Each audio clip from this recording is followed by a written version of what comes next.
Welcome students to my YouTube channel the tutor time. আজ আমি তোমাদের সামনে যে ভিডিওটা নিয়ে এসেছি, বিশেষ করে যারা 2027 সালে মাধ্যমিক পরীক্ষায় বসবে তাদের পক্ষে খুব হেল্পফুল হবে। এটা টেক্সচুয়াল গ্রামার ফাদার সেলফ থেকে দিয়েছি।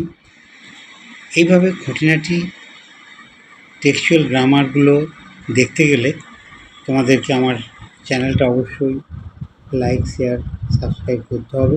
প্রথমেই বলে রাখি, তো তোমরা লাইক করবে, শেয়ার করবে, সাবস্ক্রাইব করবে, তাহলে আমি টেক্সচুয়াল গ্রামার তাছাড়াও বিশেষ করে 2027 সালে যারা মাধ্যমিক পরীক্ষার্থী তাদের জন্যে খুবই হেল্পফুল হবে এরকম ভিডিও বানাচ্ছি এবং রেগুলারলি দিয়ে থাকি। তোমরা এটা অবশ্যই ফলো করবে। যাক, শুরু করা যাক। টেক্সচুয়াল গ্রামার লক্ষ্য করো, ফাদার সেলফ আর কে নারায়ণ। ঠিক আছে, তো নম্বর কোয়েশ্চেনটা লক্ষ্য করো। Father asked him, have you no school today? এটা নির্দেশটা দেখো ব্র্যাকেটের মধ্যে দেওয়া আছে N/C, অর্থাৎ ন্যারেশন চেঞ্জ। আমি শর্ট ফর্মে এগুলো লিখেছি, তোমাদেরকে বলে রাখি। N/C মানে ন্যারেশন চেঞ্জ, V/C মানে হবে ভয়েস চেঞ্জ। পাশে লেখা থাকবে, আমি বলে দেব। ঠিক আছে, তো এটি ন্যারেশন চেঞ্জ করতে হবে। কীভাবে করবে? Father asked him, have you no school today? এটি দেখো একটা ইন্টারোগেটিভ সেন্টেন্স, বুঝতেই পারছো, কোশ্চেন মার্ক রয়েছে শেষে। তোমার আজ স্কুল নেই, বাবা তাকে জিজ্ঞেস করলেন। ঠিক আছে, তো এটিকে কীভাবে করবে? ইন্টারোগেটিভ সেন্টেন্সের নিয়ম তোমরা জানো। ইন্টারোগেটিভ সেন্টেন্স দুরকম, এটি হচ্ছে ইয়েস অর নো টাইপ। এর উত্তরটা কী হবে? হ্যাঁ বা না। Have you no school today. আচ্ছা, এবার কীভাবে করবে দেখো। ফাদার আস্কড হিম, এটি যেমন আছে তেমনই থাকবে। ফাদার আস্কড হিম, এই অবধি তোমরা পারবে, জানো।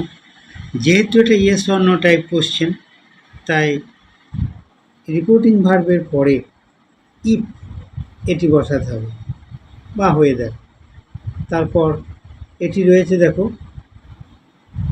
প্রেজেন্ট টেন্সে রয়েছে, তুমি পাস্ট টেন্সে করবে। Have you no school today? তোমার আজ স্কুল নেই। ঠিক আছে, সেটাকে পাস্ট টেন্স করতে হবে। হ্যাভের পাস্ট টেন্স হ্যাড করবে। এই ইউটা চেঞ্জ হবে, ইউ প্রোনাউনটা চেঞ্জ হবে। ঠিক আছে, ইউটাকে স্পিকার যাকে বলছে, স্পোকেন টু অর্থাৎ হিম। কেমন? তাহলে if he had no school টুডের পরিবর্তে দ্যাট ডে, এটা চেঞ্জিং ওয়ার্ড। ঠিক আছে, তাহলে আরেকবার বলি। Father asked him if he had no school that day. That day কেন? টুডের পরিবর্তে চেঞ্জিং ওয়ার্ড হিসাবে দ্যাট ডে হয়, তোমরা জানো। দু নম্বরটা লক্ষ্য করো। হি চেঞ্জড হিজ ট্যাকটিক্স, অর্থাৎ সে তার কৌশল পরিবর্তন করবে। এটাকে V/C অর্থাৎ ভয়েস চেঞ্জ করতে হবে। কেমন? তাহলে এ subject, verb, object. He subject, changed verb, his tactics এটি অবজেক্ট। তোমরা জানো অবজেক্ট সাবজেক্ট হয় প্যাসিভ ভয়েসে, সেটি হয়েছে হিজ ট্যাকটিক্স, সাবজেক্ট করে নিয়ে এলাম। এখন মূল ভার্বটা, অ্যাক্টিভ ভয়েসের মূল ভার্বটা পাস্ট টেন্সে রয়েছে, চেঞ্জড।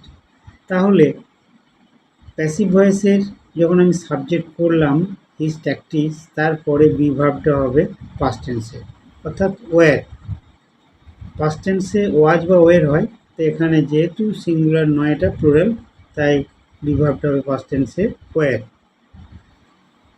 তারপরে মূল ভার্বের পাস্ট পার্টিসিপল ফর্ম অর্থাৎ থার্ড ফর্ম, চেঞ্জড। ঠিক আছে, তারপরে বাই প্রিপোজিশন বসবে। বাই হি থেকে হিম হয়েছে, হি থেকে হিম। কেমন?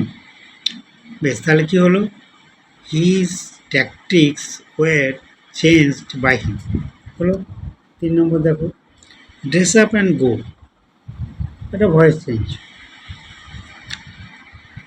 মানে পোশাক পরো এবং যাও। অ্যান্সারটা কী হচ্ছে? You are order to dress up and go. তোমাকে পোশাক পরা এবং যাওয়ার জন্য নির্দেশ বা আদেশ দেওয়া হচ্ছে। ঠিক আছে, 4 নম্বরটা দেখো, এটা ইম্পারেটিভ সেন্টেন্স ছিল, ডিটেলস আর বলছি না, এগুলো জানো তোমরা। Does he always call the students? তিনি কি সবসময় ছাত্রদের বকেন? এটা কী করতে হবে? Voice change. Are the students always called by him? এটাও একটা ইন্টারোগেটিভ সেন্টেন্স, সেই হিসাবে তোমরা যে নিয়ম আছে সেই নিয়ম অনুযায়ী একটু ফলো করবে। Are the students always called by him, ঠিক আছে। 5 নম্বরটা দেখো, he put it in an envelope and sealed it. এই ব্র্যাকেটে যে কী লেখা আছে? সিম্পল, অর্থাৎ এটাকে সিম্পল সেন্টেন্সে পরিণত করতে হবে।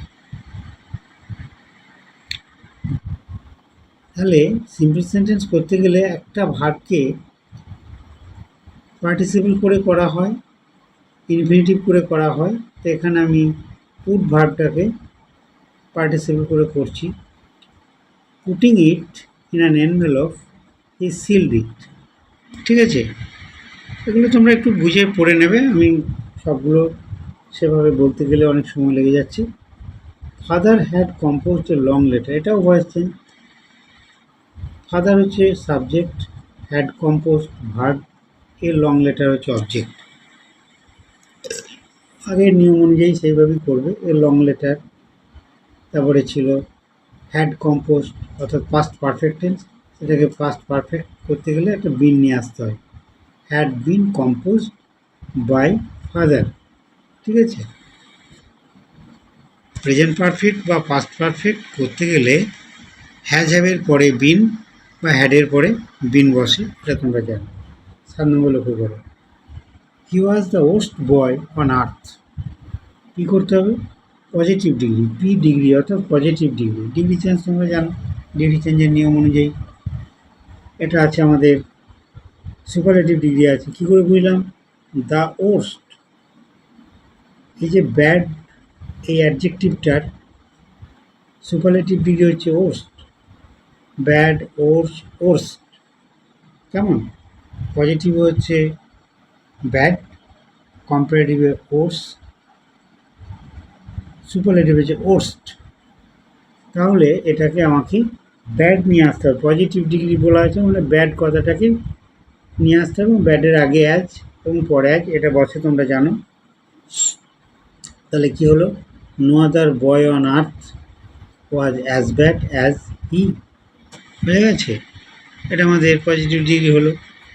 8 নম্বরটা লক্ষ্য করো, father's behaviour took an unexpected turn. এটাকে ভয়েস চেঞ্জ করতে হবে। Father's behaviour took an unexpected turn, subject verb object সেই অনুযায়ী অ্যান আনএক্সপেক্টেড টার্ন, হ্যাঁ, এটা ছিল পাস্ট টেন্সে, তাহলে বি ভার্বটা হবে পাস্ট টেন্সে, ওয়াজ হবে। টু টেক হচ্ছে মূল ভার্ব, তার থার্ড ফর্ম হচ্ছে টেকেন, তাহলে an unexpected turn was taken by father's behaviour, বোঝা গেছে। এরপর লক্ষ্য করো 9, father's behaviour took an unexpected turn, এটাকে কমপ্লেক্স করতে হবে, ঠিক আছে। কীভাবে করবে? The behaviour which father displayed took an unexpected turn. এটা আরেকভাবে করা যায়, the behaviour that father exhibited took an unexpected turn, ঠিক আছে। আসলে এগুলো টেক্সচুয়াল কোশ্চেন, কোন বছর কোনটা দেবে কেউ আমরা জানি না। তো প্রত্যেকটা টপিক থেকে আমি খুঁটিয়ে খুঁটিয়ে বের করে তোমাদের যাতে হেল্পফুল হয় সেই জন্য এই ভিডিওগুলো তৈরি করা। লক্ষ্য করো 10-টা, what have you written father Swami asked apprehensively. এটাকে ন্যারেশন চেঞ্জ করতে হবে, এন/সি। কীভাবে করবে না, স্বামী, উত্তরটা লক্ষ্য করো, স্বামী asked father apprehensively what he had done, what he had written. এটা ছিল আমাদের present perfect tense. Have written সেটা পাস্ট পারফেক্ট টেন্স করতে হবে, ঠিক আছে। Had written. এবারে 11টা লক্ষ্য করো। হিজ কনসায়েন্স বদার্ড হিম, এটাকে ভয়েস চেঞ্জ করতে হবে। হিজ কনসায়েন্স বদার্ড হিম, সাবজেক্ট ভার্ব অবজেক্ট, বোঝা গেছে? তাহলে হি ওয়াজ বদার্ড বাই হিজ কনসায়েন্স, ঠিক আছে। হিম থেকে সাবজেক্ট করে নিয়ে এলাম প্যাসিভ ভয়েসে হি। যেহেতু বদার্ড পাস্ট টেন্সে আছে তাই তারপরে বিভার্বটা পাস্ট টেন্সে ওয়াজ হবে। বদারের থার্ড ফর্ম বদার, তারপরে বাই প্রিপোজিশন, তারপরে সাবজেক্ট অবজেক্ট হয়ে এসছে এখানে, বুঝা গেছে? এবার লক্ষ্য করুন 12টা দেখো। স্যামুয়েল ওয়াজ টিচিং অ্যারিথমেটিক, এটাও voice change. Samuel was teaching arithmetic, এটা পাস্ট কন্টিনিউয়াস টেন্স আছে। তাহলে কন্টিনিউয়াস টেন্স হলে একটা বিং নিয়ে আসতে হয়, তোমরা জানো। সাবজেক্ট ভার্ব, অবজেক্ট সাবজেক্ট হবে, সাবজেক্ট অবজেক্ট হবে প্যাসিভ ভয়েসে, এগুলো জানা আছে তোমাদের। তাহলে দেখো arithmetic was being taught by Samuel, বোঝা গেছে? যেহেতু এটা কন্টিনিউয়াস টেন্স পাস্ট কন্টিনিউয়াস, তাই ওয়াজের পরে এটা বিং অবশ্যই নিয়ে আসতে হবে। বাকি নিয়মে অনুযায়ী হয়েছে। 13টা লক্ষ্য করো। You are half an hour late Samuel said, এটা কী করতে হবে? ন্যারেশন চেঞ্জ করতে হবে। তো দেখো Samuel said that he was half an hour late, ঠিক আছে। এটা যেহেতু প্রেজেন্ট টেন্স ছিল পাস্ট টেন্স হবে। আর একটা দ্যাট কনজাংশন বসেছে, ঠিক আছে। এবার 14টা লক্ষ্য করো। I have a headache sir so আমি সেড, এটা ন্যারেশন চেঞ্জ। তাহলে স্বামী respectfully told his teacher that he had a headache, এটা ছিল present perfect tense, present tense. এটা হ্যাভের পাস্ট টেন্স হচ্ছে হ্যাড, এবং দ্যাট কনজাংশন তো বসবেই, জানো তোমরা। এবার লক্ষ্য করো, এটা আরেকভাবে দেখিয়েছি আমি। স্বামী told his sir that he had a headache, অন্য কিছু না, কেবল এই রেসপেক্টফুলি টোল্ডের জায়গায় শুধু টোল্ড করেছি, ঠিক আছে। আর টিচারের জায়গায় স্যার করেছি, আর বাকি সব ঠিক আছে। এবারে আরেকটা কোশ্চেনের আইটেম লক্ষ্য করো। Fill in the blanks with appropriate articles and prepositions, এটিও তোমাদের টেক্সচুয়াল কখনো কখনো দেয়। অতএব লক্ষ্য করো, এটা আমি তোমাদেরকে এমনি কোশ্চেনটা দিয়েছি, করে দিইনি, তোমরা সহজেই করে নিতে পারবে। স্বামী was lying on the bench dash mother's room, কীভাবে বুঝতে পারছো? এখানে ইন হবে, ইন এই প্রিপোজিশনটা বসবে, ঠিক আছে। 2 নম্বর দেখো। Swami realised dash a shudder that it was Monday morning, এটা জানো উইথ হবে, এখানটায় উইথ হবে, কেমন? আচ্ছা 3 নম্বর লক্ষ্য করো। He is specially angry dash boys who come dash late, এখানে অ্যাংরি কী হবে? অ্যাংরি উইথ হবে, ঠিক আছে। এটা ইন হবে, কাম ইন লেট। 4 নম্বর লক্ষ্য করো।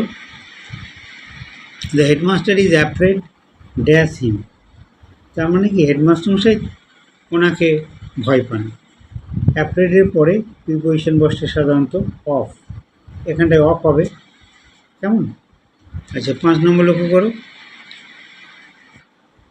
He put it in dash envelope and sealed it, এই শূন্যস্থানটায় কী হবে? একটা প্রিপোজিশনই বসবে, অ্যান হবে, এখানটায় হবে অ্যান, এনভেলপ। 6 নম্বর দেখো। Swami stopped on dash roadside to make up his mind. এখানটায় কি হবে? অন দা হবে এখানে the road side. Make up his mind dash Samuel.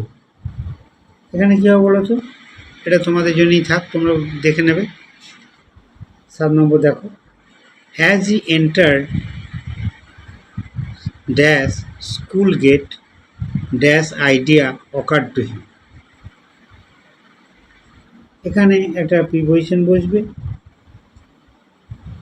এখানটাতেও একটা আর্টিকেল বসবে, ঠিক আছে? তাহলে এন্টার দ্য এটা আর্টিকেলই হবে। As he enter the school gate an idea occur to him. ঠিক আছে, আজ এই পর্যন্তই। Thanks for watching.